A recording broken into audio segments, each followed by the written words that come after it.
Okay, party people, it's time for the first Q&A of the new year.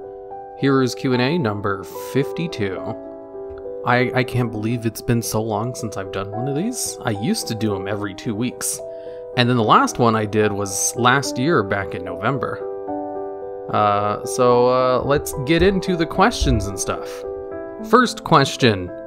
This isn't a question, I just kind of wrote down some prompts. There weren't a lot of questions in the last one. You see, for this channel, I decided to do this thing which would save me a whole bunch of time, where I just did the Q&As live, as like an unlisted live stream, and then I just posted it after I was done reading all the questions and stuff, because it saves me time in like editing and rendering a video. Because rendering a video takes a long time. Like, the render time itself, it's roughly 2 minutes per 1 minute of video. So if the video itself is an hour long, that means my computer would be unusable for like 2 hours while it rendered. And since I do the Q&As for fun, that's, 2 hours of not being able to do some other kind of significant work. So it just wasn't really worth rendering because I also had to like edit it out and everything. And if I just did it live, there were no problems. As soon as I'm done recording, it's good to go. But people don't like those. And I have a new computer now, which has much faster render times. It's more like, per minute of rendering. If I do it in low quality, it's like 30 seconds. So I can render out an hour video in 30 minutes instead of 2 hours, which would probably help. Plus, I don't really render as much on my computer as I used to. So I kind of have those problems fixed. So I can go back to doing Q&As the old-fashioned way, where I just record them normally, and then edit them, and then upload them like normal. I also have much faster internet too, so they upload really fast. So those old problems don't really exist anymore, which should go on to the next point. Why haven't I done a Q&A in like 5 months? Or like any other videos on the channel? You see, the Azeroth weather channel, it's something I do for fun when I have free time. And the last time I did like a non-news video was 3 months ago when I started up the Awaken and Razor Heal series, which I do want to finish and keep doing. But like, I've just been really busy with other things. More specifically, I got some new editors for the channels I have. So now I have 4 editors who work on my 2 YouTube channels, and some of them are pretty fast. So by the time I get a script ready to go for them, because like I have 2 different kinds of ways I do the videos. There's the WoW videos, and then there's Yu-Gi-Oh ones. The Yu-Gi-Oh channel is doing super well right now. It has like 2 times as many views per month as the WoW channel, and views per month is how you get paid, so that's super important. Despite the fact that the WoW channel does have 100,000 more subscribers. At first glance, it would seem like, wow, the WoW channel is not doing so well if the one with 100,000 less subscribers has 2 times the amount of views. But that's not really the case. The WoW channel is still doing well. It's just the Yu-Gi-Oh channel is doing really well. It gained like 10,000 subs in the past month, which is insane. I don't think I've ever gained that many in a single month before. The average is usually around 1 to 2,000. So it's growing really fast and getting tons and tons of views. So that channel is definitely a priority now. It always was when I started doing the top 10. So, I have the 2 channels that are doing really well. It was always the WoW channel always did better. Just a little bit better, just because it had a much higher subscriber count. And then the Yu-Gi-Oh channel surpassed it one day, and then just like, blew past the finish line, and now is doing 2 times better. So I need to like, I don't really change as much, but it's like the Yu-Gi-Oh stuff is definitely more of a priority than just doing random bullshit, which was kind of what I did with the fun videos I did. So like, I'll finish a script. The script involves, researching the 10 cards for the topic, and then looking up a whole bunch of stuff about them so I don't get them wrong, and then writing the script. And then that whole process takes a couple of hours. And then after the script is done, I have to go through and, proofread it. And while I'm proofreading it, I put cards into the script itself, because my Yu-Gi-Oh editors don't actually play Yu-Gi-Oh. So, like, I'll be talking about something, you know, like, hey, and this card is very vulnerable to spell or trap card destruction. So, my editors don't know what spell or trap card destruction is, so I'd have to, like, add a little parentheses, you know, include a picture of Mystical Space Typhoon here. And then I have to, like, put that in a program so they get a visual aid of it. And then when I hand them off the script, and the program that has all the cards in it, they basically just look it up and they just add it in, you know, where my voice is at. Because after I proofread it, and I add where all the cards go in into all the places, I then record the audio, which takes, I don't know, like 2 to 3 hours. It takes so long to do the audio because I don't know if it takes 2 to 3 hours. I always do it as soon as I'm done proofreading, which I always add into that. The audio itself probably only takes about an hour or two, because I record the script and I do it as soon as I'm done proofreading. That way, you know, the script is fresh in my mind and I don't make as many mistakes. Because the less mistakes I make, the less I have to edit the audio. Because as soon as I'm done with the audio, I edit it. And editing the audio is basically listening to the entire thing and then cutting out like all the times I mess up. You know, I'll just be reading a line and sometimes I'll just say it wrong or mispronounce a name, or it's a really long run-on sentence and I don't get the proper enunciation or the proper tone for the sentence. You know, ending a sentence normally when it was supposed to be ended in a question tone, so you just got to reread it. And then, of course, since I'm doing like a very exaggerated YouTuber voice, you know, like, and at number 10, we have this card which does these things, and that's why it's so good. You know, I gotta like catch my breath because that shit tires you out. So I gotta edit out like all those breaths. Because using your voice range like that is just like, it's not normal talking. Normal talking doesn't sound good in videos. You don't know this because like pretty much every YouTuber who's done it for a while has a YouTuber voice. You know, they just automatically put on that persona where they project their voice to make it sound more interesting. Not all of them. There are exceptions. But, you know, that's what they are. They're exceptions. That's not the norm. You know, everyone else, they have YouTuber voices because you have to do that in order to project your voice, and it just requires a lot more editing than if I was speaking normally. Because, like, I've done videos where I just spoke normally in them, and there's a lot less editing because I don't have to, like, edit out breaths and then double takes, because sometimes I'll run out of breath mid-sentence. And it's not even, like, a thing of, you know, maybe you're just out of shape or stuff. It's like, because I'm not. Really? I kind of am right now. I have a standing desk, and I bought, like, a special treadmill that goes underneath it. And I just walk on that for like half the day. So, you know, it's not that bad. I'm not as in shape as I used to be. But even when I was in shape and I was still doing YouTube stuff, I would still run out of breath because that's just how demanding the voice is stuff. I also like, I have to like limit how much I can record in a day because it destroys my throat because it's just, it's too demanding. It's a whole bunch of stuff. I remember before I started doing YouTube, I used to think voice work was like the easiest thing ever, or so was acting, because like all you have to do is just pretend. It's like, that's so easy. You know, in theory, it is real easy. And then when you do it in practice, it's really not that hard, but, you know, like prolonged exposure to it, you start making mistakes, and that's where like the expertise comes in. You know, if you're doing like a couple of sentences, it's not that hard to get it correct. When you're doing, you know, like a 15-minute script, then you start racking up a whole bunch of little small mistakes. And, you know, doing that entire thing, a very projected voice for like 15 minutes of audio, that's probably 20 to 30 minutes of actual recording because I cut out so much of it. You know, and also whenever there's external noises, like if I say something similar to Siri, my phone turns on and makes noises. Surprised I didn't do that right now. Or like sometimes a car will drive by, or my dogs will bark at something, or sometimes an ice cream truck will come around. I have to wait 3 minutes for it to go away. You know, all those things just add up to things I need to remove from the audio. So it takes a while to edit all that shit out. And what I've been doing lately is like, since it's such a monotonous task, Just listening to a script I just read again.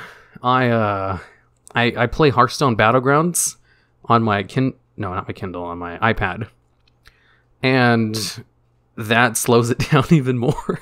Because, like, at the beginning of a Hearthstone Battleground match, there's lots of downtime where you don't really have to do much, you know, while you're just waiting for the turns to tick.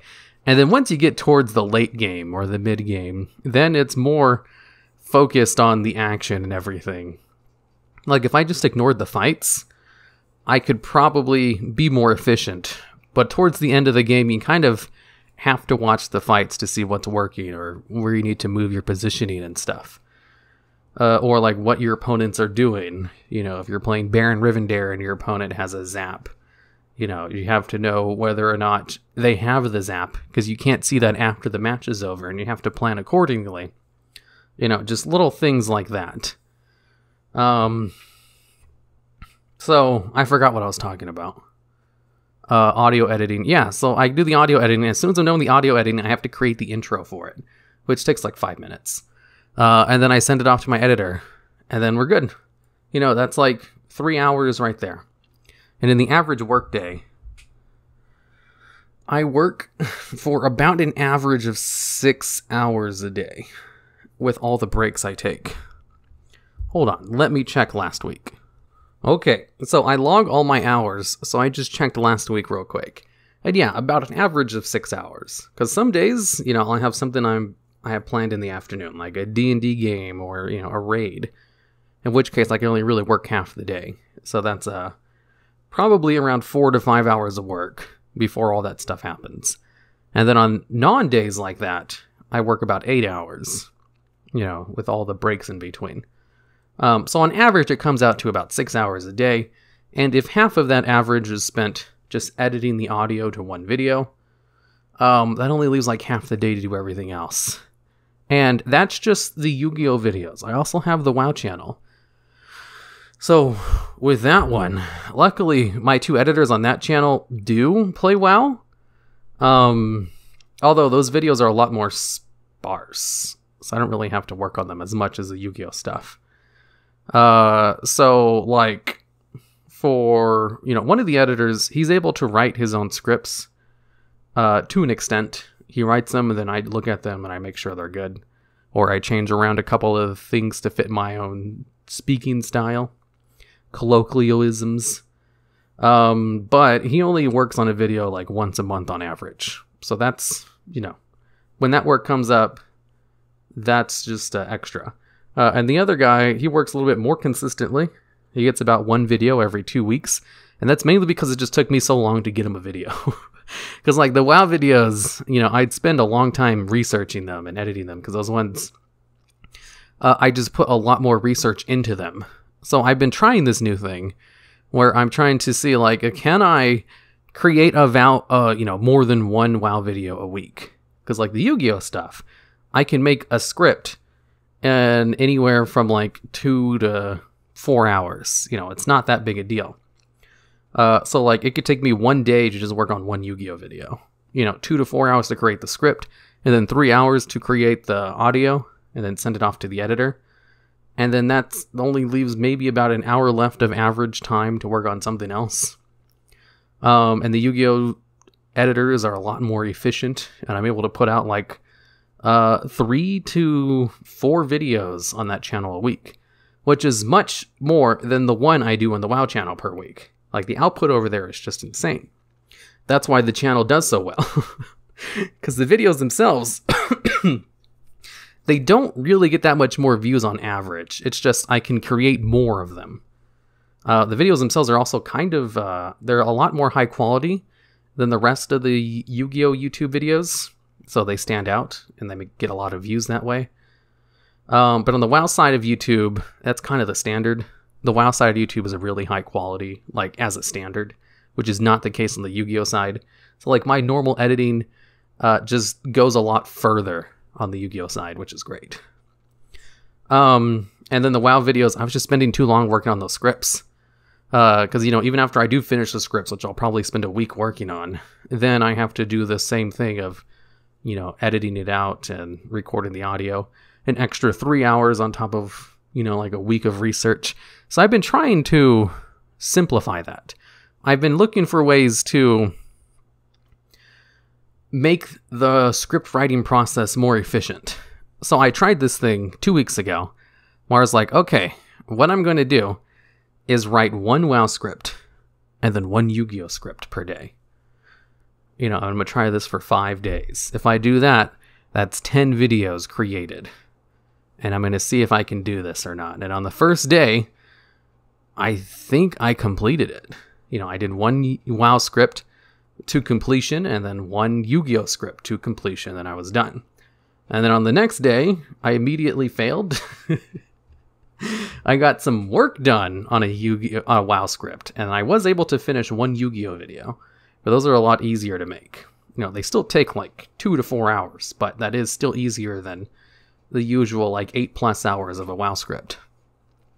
And then on the next day, and the next day, so on and so on. Basically, what I ended up with was 4 scripts done for the Yu-Gi-Oh! During that week, and then 2 WoW scripts. But I also had work done on one other WoW script, and I had work done on one other Yu-Gi-Oh! Script. So I completed 6 scripts, and I had the groundwork for 2 others. So I essentially worked on 8 scripts that week, which is much more than I usually do. That was an incredibly efficient week. And then last week, it was like my birthday in the middle of the week, so I didn't work as hard. I basically told myself, you know, I created a quota. It's like I'm going to create 3 WoW scripts and 4 Yu-Gi-Oh scripts every week. Once I'm done with that quota, I don't have to work on scripts anymore. So the faster you do them, you know, the more time you have to work on other things. But last week was my first week doing that quota, and it was also my birthday. And I was like, I'm not going to work that hard on my birthday week. I still did a whole bunch of work because, like, that's just the scripts.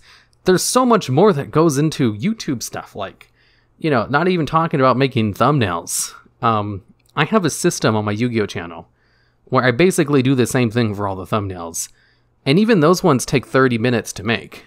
And on the WoW channel, when I have to make a thumbnail for that, God, last week, for the video I made, let me take a look. It was last week on Thursday, I think? Yeah, I spent an hour and a half on one thumbnail. It's a good thumbnail, I think. And that's just because, like, you know, making a thumbnail is like making a work of art, to an extent. It's not a work of art. It's like making a work of art. You know, big difference. It's more of like the creative process that goes into it. Because when I'm making the WoW thumbnail, I'm constantly trying to improve and find something that works well. Because in the entertainment industry, if you don't move forward, you get left behind. So you constantly have to improve your craft. So I was trying to create a new thumbnail, one that would look attractive. So I was just trying out a whole bunch of different things, and I was trying out a new method of thumbnail. And all of that not creativity. It's, you know, I don't like to muddy creative words with what I do, which is essentially clickbait top 10 videos. But the process is the same. Even if the work of art that comes out is of varying quality compared to like other things, which also involve the same exact processes. But like an hour and a half on thumbnails, yeah, WoW thumbnails, they're crazy. Like, I'll spend a whole long time working on one of them, and then I put it out, and, you know, it's like, it's a flop. No one really clicks on it more than normal. The last one I made last week, though, that was a big success. It definitely improved the click rate of the video. Thumbnails are just such a lot of work. And, like, besides thumbnails, there's also working with sponsors and advertisers. Like, they'll contact you, and you have to do video calls with them, and then send videos in for reviews, which, you know, eats up hours of your time. And then there's working with the editors, sending them materials, talking to them about things, watching the videos when they send them in, make sure there's no mistakes, you know, sending them back feedback, like, hey, I need changes here or there, or just making the changes myself, which I do sometimes. Like the video I got last week for the WoW video, I literally just went in there and added scenes in, because I wanted more variety at a couple of parts. You know, that all just eats up time. And then there's also What's the other thing? You know, responding to comments and stuff. That eats up a little bit of time every day throughout the week because you want to be active on your social medias and especially in your comment sections. And you have to see how well the video's performing and to absorb all the feedback for next time or to write down good ideas if they give them to you. And then, let's see, there's the emails, which is sponsors. There's thumbnails, which eats up a lot of time. There's actually making the videos. There's dealing with the editors. There's dealing with quality control. I feel like there's one other thing that takes up a lot of time. Yeah, like when I actually edit my own videos. That's a thing. So you see, like with all of this crap that I have to do, there's very little like leftover time for just like fun projects. Cause it's like, ooh, I never actually finish for the week. There is no finishing. There is no like just working on one video until you're done. I work on like 5 videos at a time at all times. And then as soon as one is done, I've probably started work on 5 other ones. It's not like a job where, you know, you can finish for the day. Like, even if you finished a video, like finishing one video for the day, what about the other 3 you need to work on? That's kind of why the uploads on this channel have kind of slowed down to a halt, besides the WoW news stuff, because I've just been too busy with the other crap and trying to get that more streamlined to be efficient. And once I get that to be efficient, once I actually have a backlog of videos, then I can start screwing around with videos on this channel which don't get doesn't make any money. Because there's also like the whole virus thing, which is significantly cut down ad revenue. Like it is it's very low. But also, like, there's lots of people who aren't working at all. So, you know, it's better to make something than nothing at all. So, I'm not really complaining. That's, like, definitely an issue, but it's not really a big deal. You know, as long as it's temporary. If it stays like this forever, it's like, oof, might have to rethink some things. But I don't think that's the case. So, besides that, besides just how busy it is to, like, work on 2 channels and a whole bunch of people, I also created a new computer. I built a new computer, and there was just lots of problems with it, which just like significantly slowed down a lot of my work. Like when I first built the new computer, I couldn't get it to start for 2 months. Like you know, I had someone on my Discord server who's really knowledgeable with computers basically give me a parts list to buy everything. And then he sent me videos to watch where you just follow the instructions and you can build the computer. And I've heard that it's basically like building Legos or whatever. And I was like, wow, I used to be an architect major. For a hot second. You know, I took 3 years of architecture classes. I know how to build things. I also used to build Legos a lot when I was little. This shouldn't really be a big deal. You know, I am handy with my hands. So I built the computer myself. And it wouldn't turn on. Like, I could, whatchamacallit, I would just turn on the power, everything was plugged in, and it just wouldn't boot eventually.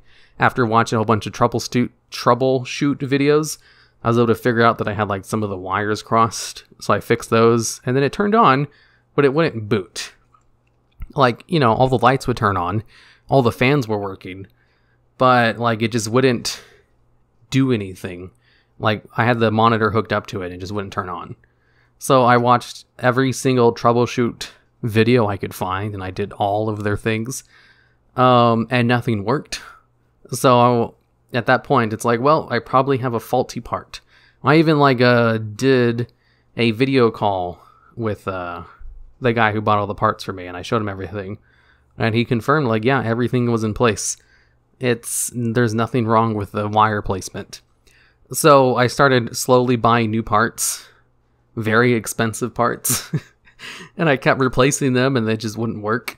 And I was on like my 3rd new part when eventually I had this idea of like, hey, there's these RAM sticks. I have 4 of them. What if I only plug in 1? So I like plugged in 1 RAM stick. I don't know why I had this idea. I don't know if I watched it in a video or something. But I just put in 1 instead of the 4 of them I had.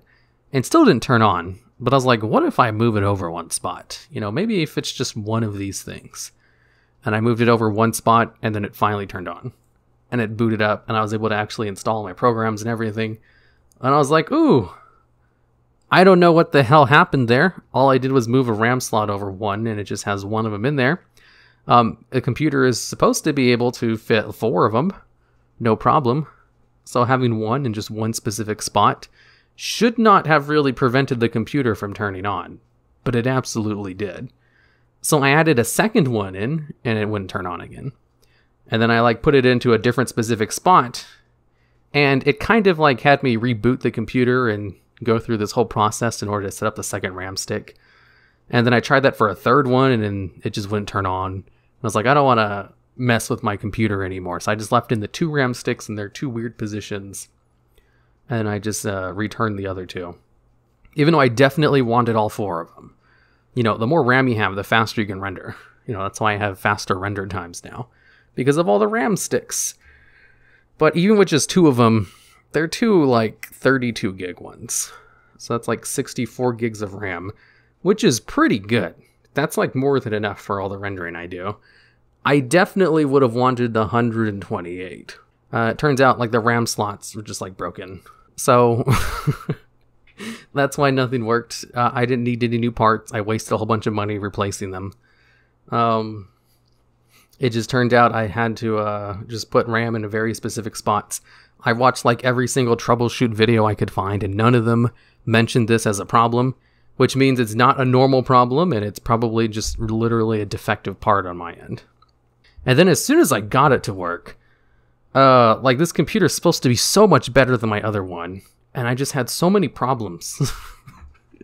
It's just like constant problems with everything. Like in addition to having to reinstall all of my old softwares and stuff, I could not get QuickTime Player to install. QuickTime Player, you know, and all of the things involved in it, like the backend stuff, I'm blanking on the name is, like the codexes or whatever is involved in QuickTime, is absolutely necessary in order for me to render out and use videos with a transparent background. I use those all the times in my videos, and that's how all of my past news videos worked. And I spent a really long time trying to get that to work. You know, the same way I tried to get the stupid computer to work, by just watching a whole bunch of troubleshooting videos and reading a whole bunch of articles online, and then trying everything. And nothing worked. They have so many workarounds, because this is apparently a common problem with some Windows 10 stuff. And they're like, do this thing, do that. You know, try to install it as Windows 8, or, you know, have a third-party program force it onto your computer. And none of that would work. Every time it would just like boot out and be like, we can't install this, fuck you. And it's like, oh my god. And then I have a whole bunch of external hard drives, which I use to store all my footage. And altogether, that's probably like 20 terabytes of footage, you know, which is a lot, I think, unless I'm saying the wrong hype. And the computer has a problem where it reads the data on those external hard drives very slowly. Like, I'll open up the File Explorer, and then I'll navigate to one of those external hard drives, and then it will freeze for 30 seconds before it lets me look into them. And it's like waiting 30 seconds for it to open the first time every day is a pain in the ass. And then if I open up other files, it freezes for like 10 seconds, and then it will let me look. And then once I get in there, it won't load any of the thumbnails. And if I explore in those files too long, then it just stops working altogether. So I have to close it out and wait a second and open it back up. So of course I looked online to see a bunch of different things I could do to fix it, and I tried all of them, none of them worked again. Because that never... I'm basically just done with that. Like if something doesn't work on the computer anymore, I just give up. Because it's like, man, this is the 3rd time I've looked up and done every little thing that they've told me and nothing's worked. It's like, you know, fuck this. I'm just not going to worry about it anymore. So what I did was, when I was replacing a whole bunch of parts for my computer, I did buy an extra internal hard drive, an 8 terabyte one at that. I wasn't using it for anything. It was just sitting there. So I spent a day just transferring, you know, like 5 terabytes of data over to the internal one. And now I don't really have that problem anymore. It's just, you know, now I have a basically useless, gigantic external hard drive. Now, let me actually read some questions. I learned a lot. The Q&As don't really get a lot of questions anymore. So, let's power through them. Since you do Q&As live, do you rewatch the whole 1 hour thing before making it public to check that all's good? Nope. That's probably why they're not as good as the normal edited ones. What retail server do you play on? I play on Terralion US. I used to play on Stormscale. I swapped over to Terralion during the Battle for Dazar lore. What is the mage transmog you used for videos like hardest hitting abilities? I've been using the same mage transmog for the past 5 years now, I think. So it's the set from Blackrock Foundry. Next question. Dreams aren't meaningless. You often dream about what you think about during the day. You explore your hopes and dreams freely without social/legal limitations, etc. When I said dreams were meaningless, I meant like in the technical, scientific definition of the word. I've read a whole bunch of books on it where people did actual science instead of, you know, doing thought experience on, you know, what it means to dream. I've read those ones too. Like, I was super interested in the topic. It's all part of psychology, and I went to college for psychology, so I can tell you for a fact, dreams, scientifically speaking, are meaningless. They don't do anything. However, there are some circumstances, because the dreams themselves are so random, that one of those random things it gives you could be beneficial to you. Like, I remember I had a really bad argument with like a family member, and one day I had a dream where we sat down and talked everything out, and I felt better. And then afterwards, I just straight up did not have bitter feelings towards that person anymore. Because whatever they said in the dream, which I don't actually remember, was like exactly what I wanted to hear, and I just didn't care anymore. You know, there's things like that. There was also this other time I had a dream where, like, there was this girl I had a huge crush on, and I had a dream that we got married. And then after we got married, in the dream, I was like, okay, now what? It's like, I don't know. I don't even know if I like this girl that much. And so when I woke up, I no longer had a crush on this girl, because it's like, I don't think I actually liked her. I think I liked the idea of going out with her more than the person herself, because, you know, once I started thinking about it, we didn't really have anything in common. And my reasons for liking her were really vapid. So I was like, oh, you know, a dream literally just made me think, maybe you should try chasing someone else. I was like, yeah, that's a good idea. So, like, you know, the random nature of the dreams can have beneficial psychological benefits. Wait, I think I just said benefits 2 times. Since they're random and they feel real, it can sometimes be beneficial to you in some circumstances. Like in the 2 I gave. I don't know if those are really beneficial things, but, you know, they do some things to you, because you're literally like living through experiences that you think are real in the moment, and those can change you. However, scientifically speaking, they're meaningless, because it is just random shit. There's no like rhyme or reason to it. Sometimes it can help you with trauma, sometimes it can make them worse. Well, you know, sometimes I'll have like periods of my life where I go through just a whole bunch of nightmares, and I just die in a whole bunch of creative ways. And it's like, that's no fun. That also makes me think, like, sometimes in dreams, okay, so I have this really weird thing that happens in dreams sometimes, where I'll be in the dream, and I'm visiting a childhood location. And it's like, man, I remember this house. Ooh, I remember all the good times we used to have here. I remember this closet. Oh man, I had all of these great toys in here. And then I go outside, it's like, I remember this tree. We used to play around this tree all the time. I used to climb it. We even had a tree house here one time, but then it fell over in the storm and we couldn't use it anymore. And then, like, I'll wake up and I'll be like, wow, what a nostalgic dream. Wait a minute. I never lived there. That house literally never existed. I've never had a tree house. I don't remember a big ass tree in the backyard. I lived in a whole bunch of hotels and shit. Like, I was super poor. It's like, what the fuck? I had, like, legitimate nostalgic memories about remembering a place that didn't exist and that I've never visited before. But in the dream, I was revisiting it as if I had remembered it. Like I just had fake memories. And I was feeling nostalgic about these fake memories. And it's just like a huge mind fuck when you wake up. That's like, oh my god.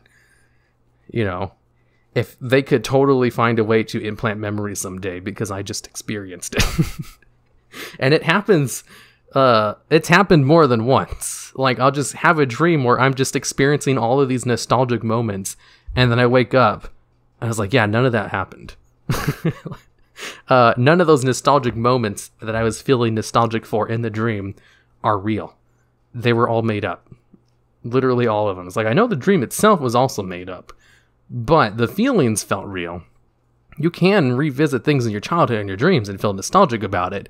I experienced things that never happened, though. And that's very disconcerting. Wait.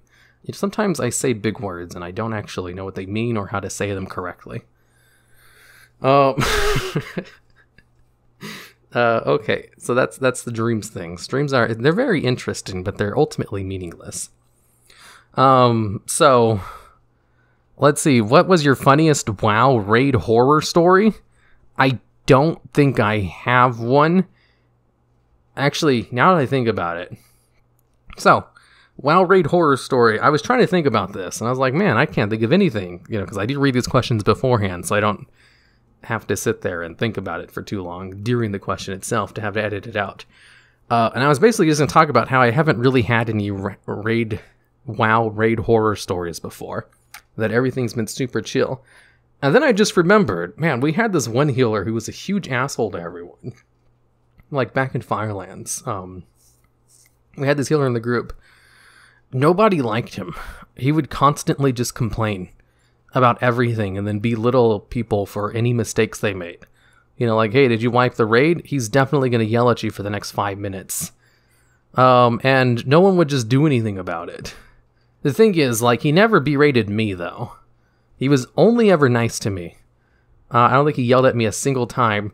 So I obviously didn't say anything because they were fucking making mistakes.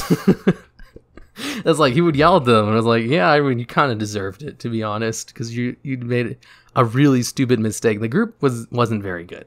Like, there's a reason he kept yelling at them, and there's a reason he never yelled at me, because I wasn't bad at the game. That was the same raid group in which I played the lowest DPS hunter spec, just so I wouldn't be top DPS by a huge margin. Because I didn't want everyone else to feel bad. So, like, it wasn't really a problem for me. I just remember he was such a huge asshole that eventually one day they, as a group, decided to talk back to him and kick him out of the raid group. And then he, like, left with a huge kerfuffle and then, made all of his characters leave the guild one by one. You know how it is. You've probably seen that before. And I guess that would constitute a horror story, except for the fact that he was always nice to me. Like, even when he left, he basically said, Hiru is the only good player. You guys all else suck. And I was like, yeah, that's true. You guys do kind of suck. Yeah, that's the same raid group that kicked me out, too. Which I guess would be another horror story. It was a raid group. I was the de facto raid leader.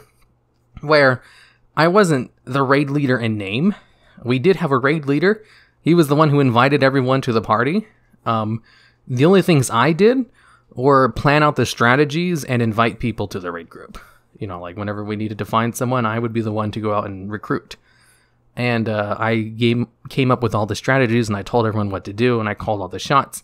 Basically, I did all the raid leader stuff. But the raid leader in name just invited people to the group on raid day. And the reason we did that was because they would constantly bitch about stuff. And I technically wasn't the raid leader, so I could just tell them, hey, go talk to the raid leader. You can talk to him about stupid crap. Like, oh no, I made a mistake and someone said something about it on Vent.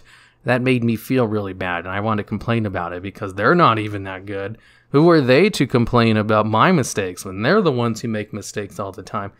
And it's like, yeah, I'm not the raid leader. Go talk to, raid leader's name here because I don't want to deal with your stupid crap.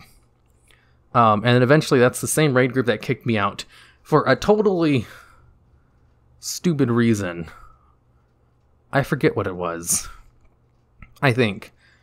Like, whatchamacallit, we had already finished raid progression. Like, we already cleared all of Heroic Dragon Soul.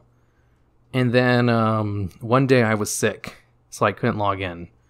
I basically logged in, I was like, hey, I'm sick, so I can't play today. No, I didn't tell them I was sick, I just said, hey, I can't raid today. And they're like, okay, we'll find someone else. And I was like, oh, they're not going to ask why. Okay, then I guess I won't tell them. And then I went back to sleep. And the next day, they're like, hey, we're going to kick you out of the raid team. We can't have you not showing up all the time. And that was literally the only time I didn't show up. And I was like, I was sick, though.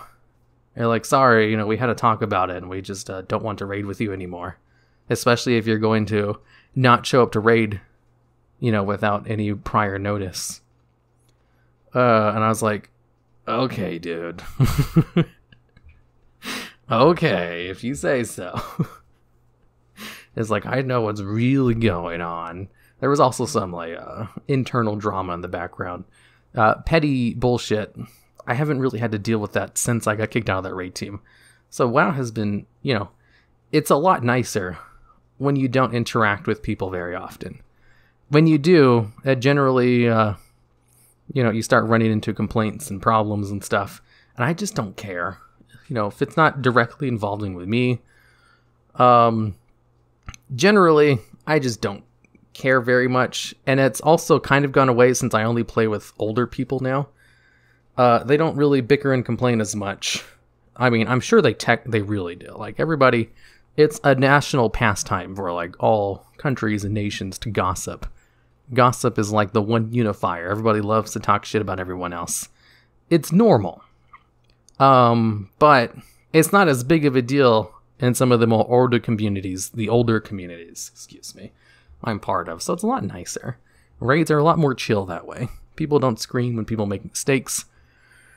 Whenever there's arguments or discussions, they're handled like adults instead of immature bullshit. It's really nice. I really haven't had any problems since I've, moved away from that. And I probably wouldn't either if I went back to them just because they're older now. As long as a lot of the people are a lot older and they have less egos, I don't know what I'm talking about. That doesn't really mean much. I kind of just got lucky with a good raid team. That's all it is. Even if they did break apart and we joined a new one, the new one has been pretty good too. So, I guess I did have a raid horror story to an extent. Like, again, that didn't really matter to me. And even when I got kicked out, that's like, okay, this is just a good excuse for you to kick me out because of all this other background shit that's going on. Which didn't really have anything to do with the raid itself. So, next question. What future WoW expansion would you like to see? I have no idea. I don't really care. It's hopefully a good one. Should WoW add a third major playable faction? No, they should probably get rid of the two they have now. Do you see WoW becoming free-to-play within the next 10 to 15 years? And if it does become free-to-play at some point, what do you think will affect the game? It could go free-to-play if it just keeps bleeding subs. That's a good way for them to monetize other things. And how will it affect the game? I don't know. People already think it's pay-to-win as it is. I don't know if it affected too much. I do play pay-to-win games, so I know how bad it can get. But that only really affects, people at the competitive level.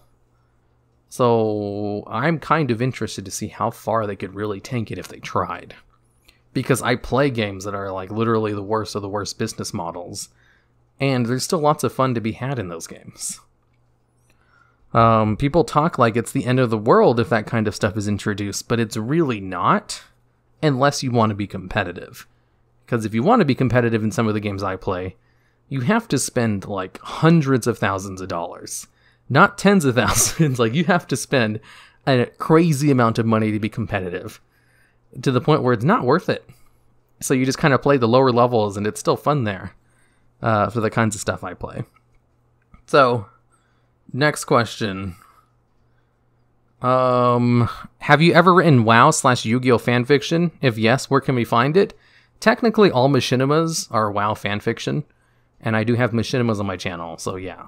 And on my Yu-Gi-Oh channel, I have a couple of animated series that I made, which is also technically fan fiction. So yeah, those are just videos on some of my channels. What WoW characters do you relate to the most? I relate to Illidan because he's so dark and edgy. And I just, I can feel him on a personal level. You know, I am my scars and stuff. Since Blizzard will be making Overwatch 2 for some reason, will you be surprised if they announced a WoW 2 in the future? I don't understand the argument for a WoW 2. Because, you know, people will sometimes say in videos, you know, other YouTubers or just other people in comments saying, I can't wait for them to make a WoW 2 so they can fix all this stuff. What would even be a WoW 2? Like, every time they do an expansion, it's pretty normal for them to just reset a whole bunch of things. To the point where every time you play a new expansion, you're basically playing a new game. Because they just change so much shit all the time. Especially like Shadowlands, where they like squishing the levels. And doing another stat squish. And all your gear and shit gets refreshed. Like, what would they even do in a WoW 2? Would they change the combat system? Would they remove classes and have new ones? If it's about the lore, I mean, I guess I get that. They can't really start a new timeline unless they have a WoW 2. But that's not really necessary, because that's just more plot points they can add to the normal game. Why would they want to split it off like that? You're like, hey, look at Warlords of Draenor. If they did that, then they're willing to do anything. I don't understand a WoW 2 argument, because they already just, like, new expansions, they'll do whatever they would do in a WoW 2. I'm trying to think, like, in other MMOs, they do have, like, other versions of it where they like, completely change everything about it. And then people bitch and complain, and, you know, they release legacy versions of it. Kind of like they did with Classic WoW. Like, Classic WoW is so different from New WoW, from BFA WoW, that if you play the two, it's almost like playing two completely different games. Which, at that point, isn't what we're playing now technically a WoW 2? Like, we're already playing the updated version of the original game. There's no need for a WoW 2. Which is why I don't understand these WoW 2 arguments.